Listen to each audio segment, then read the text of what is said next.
pulling it all together because I just feel like it's so important for us to understand how these principles work and how they operate and how they've been used on you to manipulate you in a way, and how you can use it to create whatever life you want for yourself. Mm. So yeah, I mean, it seems to me that like when I think about stuff like that, it's like yeah, the manipulation is everywhere. I mean, it's pretty much been done heavily on Black people to manipulate us into becoming really the ultimate consumer. And there's nothing wrong with spending money, but it's another thing though when you spend money in a way where you don't even know how it happened. You don't know. You don't you regret what you spent money on. Like for example, Christmas is coming. Lots of manipulation happens where tons of spending occurs, and then 6 months later, if you ask people like, do you regret or do you wish you had spent that much at Christmas? They'll say, oh no, I spent too much, almost like drinking too much or something like that.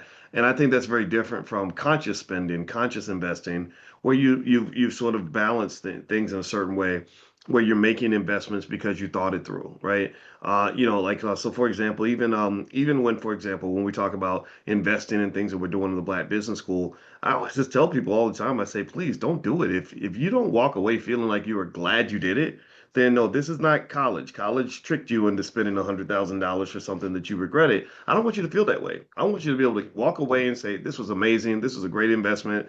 I'm going to tell all my friends, right? And so spending or investing is not the villain. It's really the ability to target carefully and to think it through and to make sure that it works for you, make sure it's something that's going to benefit you.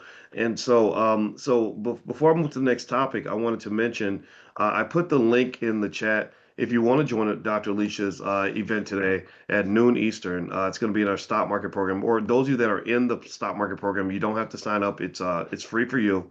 So those who want to do a free trial in the stock market program, you can just go to drboycestockmarket.com. That's drboycestockmarket.com. Now, one thing I want to mention as well is you've been doing research, really good research with groundbreaking research with which I can't wait till you guys get it done. I want to release this study with Dr. Keith Watts at the University of Kentucky, my alma mater. And Keith, he might even be in class today. Keith is a brother that has a PhD in social work.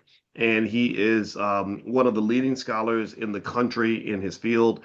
He just published in the Journal of the American Medical Association, which is a very, very big deal. And you and Keith have started to actually do something that it surprised the heck out of me that nobody's doing this, nobody's analyzing this. Basically, you're looking at the link between childhood trauma and economic choices as you get older. Did you want to talk about that a little bit? Yeah, I do.